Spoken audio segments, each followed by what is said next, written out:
Sevgi o'zi insonni ixtiyoridan tashqaridagi narsa. Ya'ni inson xohlagan odamini sevib qolib, xohlagan odamini yaxshi ko'rib qolib, xohlagan odamini yomon ko'rib qololmaydi. Chunki bu insonning qo'lida emas.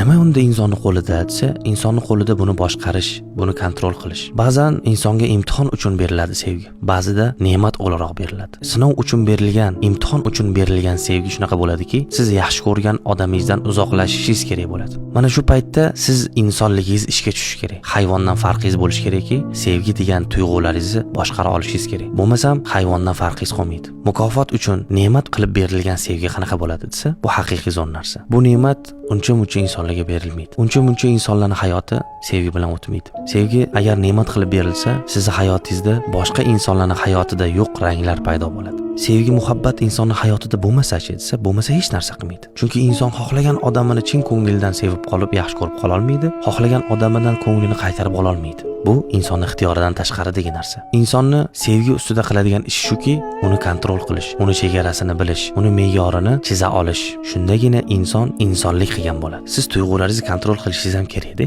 Unda o'ylab qarasangiz, tuyg'uni kontrol qilishga qodir bo'lmasangiz, tuyg'ularingizni talabini qondirib yurgan bo'lsangiz, aql degan, tushuncha degan narsani sizga nima kerak bor? Shuning uchun ham sevgi, muhabbat ne'mat qilib berilgan bo'lsa juda ham yaxshi. Lekin yo'q bo'lsa-chi desa, yo'q bo'lsa hech narsa qilmaydi. Yoshlarga shuni tushuntira olmaymanki, sevgi, muhabbat bilan ovora bo'lish erkak kishining hurmatini ancha tushirib tashlaydi. Bo'lsa yaxshi, bo'lsa zo'r, shukr qilib buni qadriga yetiladi. Bo'lmasam hech narsa qilmaydi. Bu yerda chegara shu bo'lsinki, erkak kishida g'ururi, oriyati, nomusi, chesti chegara bo'lsin. Uni sevgi, muhabbat deb sotib olmasin. Bu erkak kishiga yarashmaydi. Meni videolarimda, meni storieslarimda nazarda tutgan narsam shu. Men yaxshi ko'rmasin, kim yaxshi ko'rsa ham tashab ketsin demoqchi emasman. Kontrol qilishni o'rgansin demoqchiman. Bo'lmasam insonning tuyg'ulari halok qiladi uni.